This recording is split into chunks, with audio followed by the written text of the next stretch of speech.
Hi, welcome to Gamers Web. My name's Mark, and in this video I'm going to look at the Murmansk Battlefleet set from Dystopian Wars by Warcradle Studios. Let's check it out.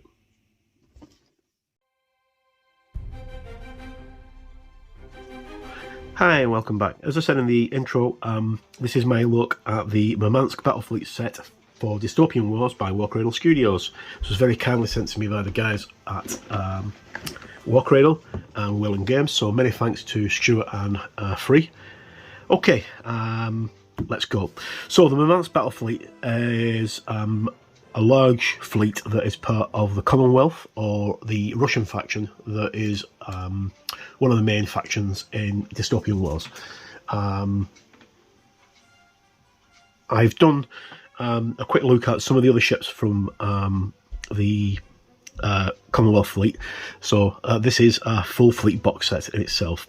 Okay, so we get all these lovely things here, mainly with different options. We've got different options for these and the ships and the Murmansk itself. So this box contains one mobile front stronghold that can be built either as a Murmansk, a Tobolsk or Anastasia class ship. We get 4 frontline cruisers, which can be built either as a Kusov, Oleg, Sinus or Norslik class ship. Please forgive my pronunciations if I'm getting them wrong, because I don't speak Russian. Okay, and then the next ones we get 2 support cruisers that can be built as Katanga, Morakoza or Pravda class ships. Then we get, where are we? We get 2 of these support cruisers that can be built as, well, actually, I've got that the wrong way around. We get 2 of these Storotov eco-plans. So they're basically like big flying ships, ships. And then we get 8 Rurik class frigates and 4 SRS tokens. Okay, so as always, the models are made out of resin and plastic and come unassembled and unpainted. So without further ado, let's crack this open and we'll have a look. Okay, so here we have the inner sleeve, as always emblazoned with the Warcradle Studios logo. I can't pronounce things today, I'm in real difficulties. And inside we have our gubbins. Okay, so we have got our Murmansk Battlefleet rules, along with assembly guide for the Anastasia. And much like the Enterprise fleet, this also contains a quick starter guide at the back, as well as the actual the data cards for the ships themselves, which we'll have a look at in a moment. But first, let's have a look at the metal, the plastic and the resin. Okay, so we get a huge bag of flight bases for SRS tokens. We get this sprue, sorry, is the Commonwealth support squadrons. So we get 2 of those, which are identical. Then we get this one is the, because all the names are on the top of the sprues, it makes it a little bit easier if I can find where it is. So this is Commonwealth Cruiser and Frigates Part B. So we get 2 of those. Actually, no, I'll tell lies, we don't get 2 of those, we get 4 of those. So we get 4 of those. Those make up all our frigates and our cruisers. Right. So that's the plastics quickly looked at. I'll zoom in a little bit better in a moment, and I'll put more pictures up as usual at the end. Now this is really, really heavy, so I'm just going to move the box out of the way. This is quite a heavy piece of resin, and it looks like it's going to be pretty damn impressive as well, just having a quick look at it. Okay, so sorry about the camera wobble, but this is very large. Okay, it's that big it's shaking my table. Oops. Right, so we have our base for a Murmansk, or our other cruisers want to use it as, and we have our resin components that make up the rest of this kit. So they're numbered left and right, so you can just quite easily slot these into place because they've got an L or an R on them, so you know where they go, and they just glue into place like that. And then we've got all the cranes and the foils that go on the back. More cranes. Lots and lots of guns. And what looks like massive conning towers. And then we have another baggie, which if we take those two pieces out, obviously I'm not going to assemble this right now because it needs to be cleaned up, and I want to look through the options of what it's going to be. Okay, so we have this section here to make the full fortress, and in this section here, these little things will snip off and file down, and that will go in, I would imagine, like that. Let me just have a quick look at the rules. And no, actually, it's the other way around. Actually, that goes in like that. Okay, so that flips into there like that.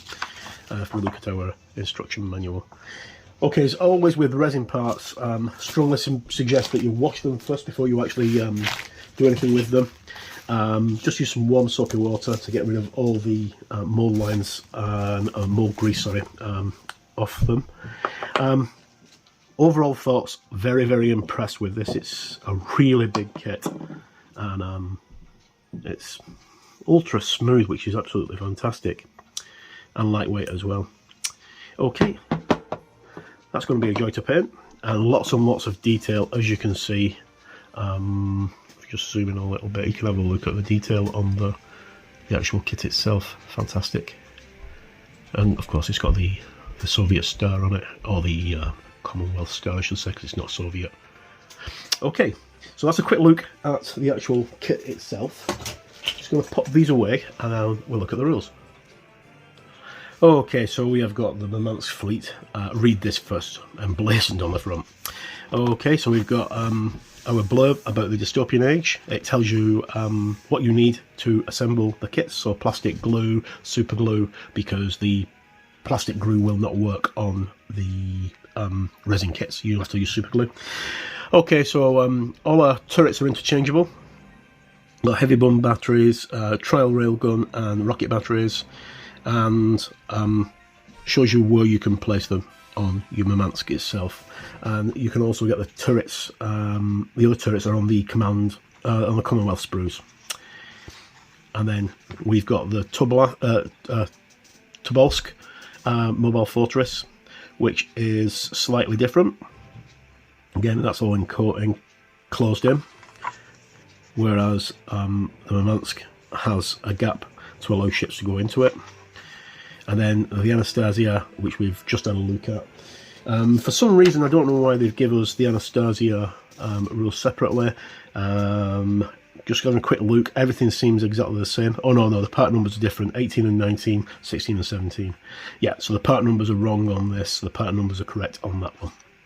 So that's the one that you need to build the Anastasia from, the one that comes in the, this one, the one that comes in the box itself.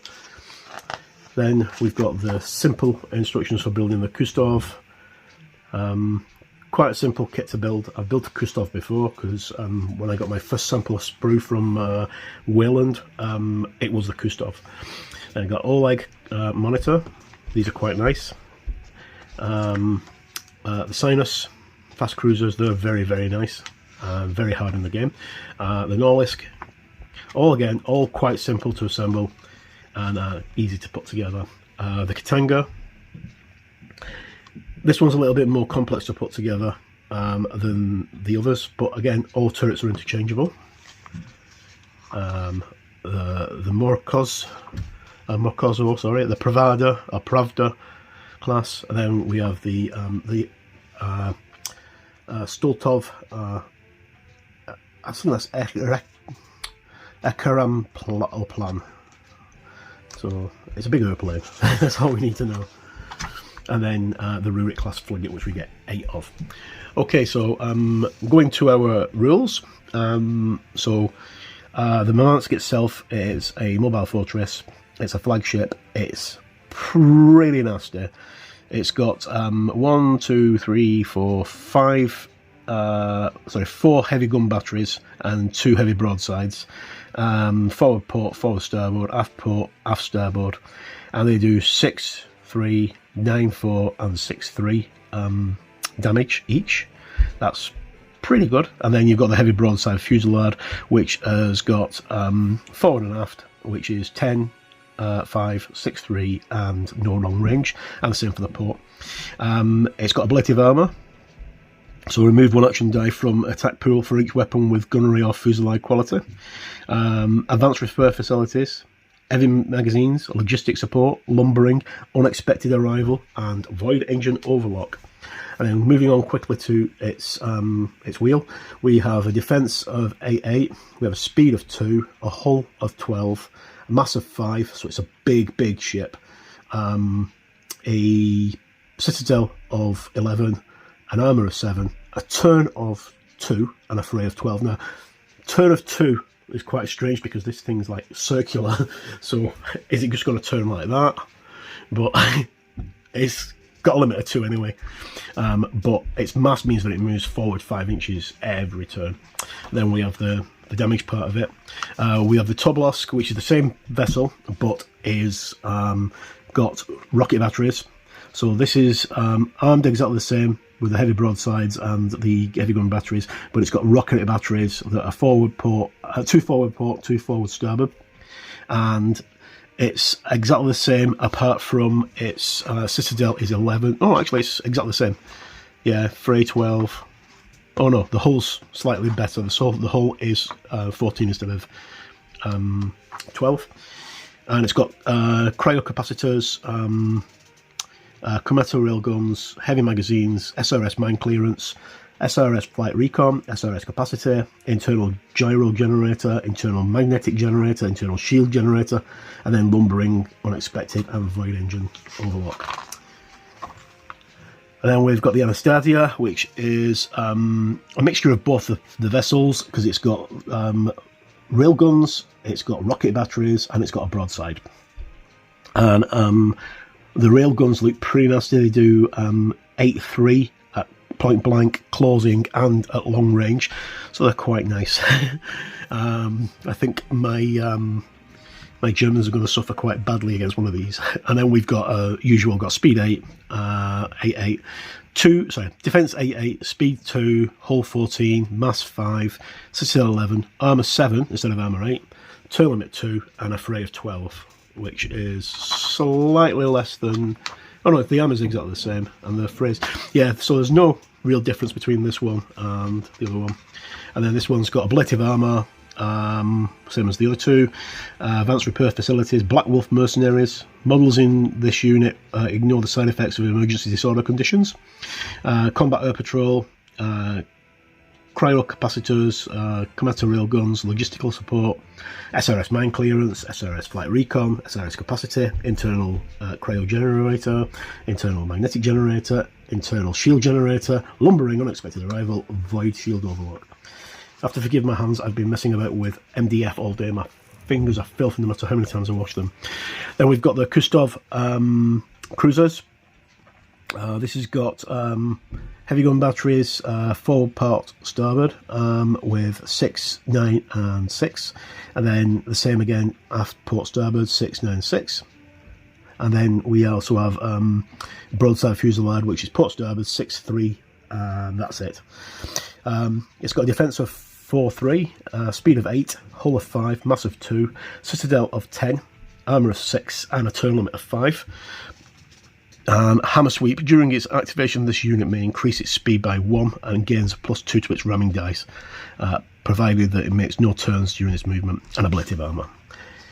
So we have the Olag monitor, which is armed with heavy battery gunnery, heavy gun battery, forward port starboard, 6, 9, 6, and then fusillade at the back, which is port starboard 6-3 and no long range, and that's got hammer sweep during its activation. This unit may increase its speed by 1, and is it got the same as the other one? It is a rammer. And then we have on top of that we have defense 5-4, speed 7, hull 2, mass 2, citadel 9, armor 6, turn limit 4, and a fray of 9. Then the Sinus fast cruiser. This has got a gun battery, which is forward port starboard, and is 3, 5, and nothing at long range. And then we've got the heavy gun battery, which is forward port starboard 6, 9, and 6. And then finally the broadside fuselage, which is port starboard 6, 3, and nothing at long range. It's got a defense of 4-3, speed of 9, hull of 5, mass of 2, citadel of 9, armour of 6, turn limit of 5, which is quite good, and a fray of 7.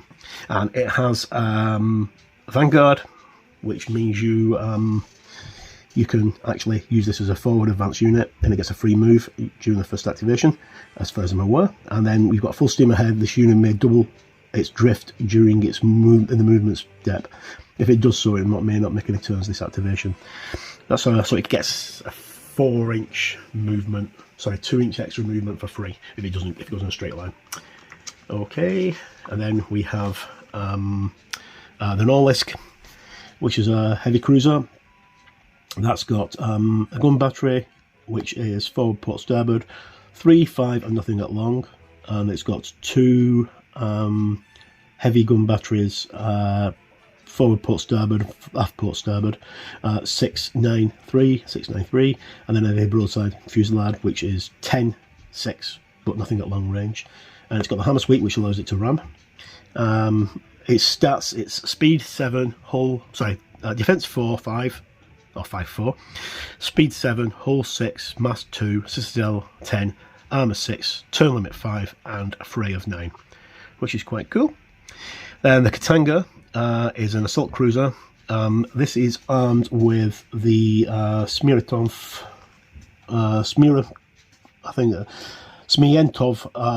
assault bow, ramming 10, piercing, devastating. Oh wow, so this is just a ramming pro.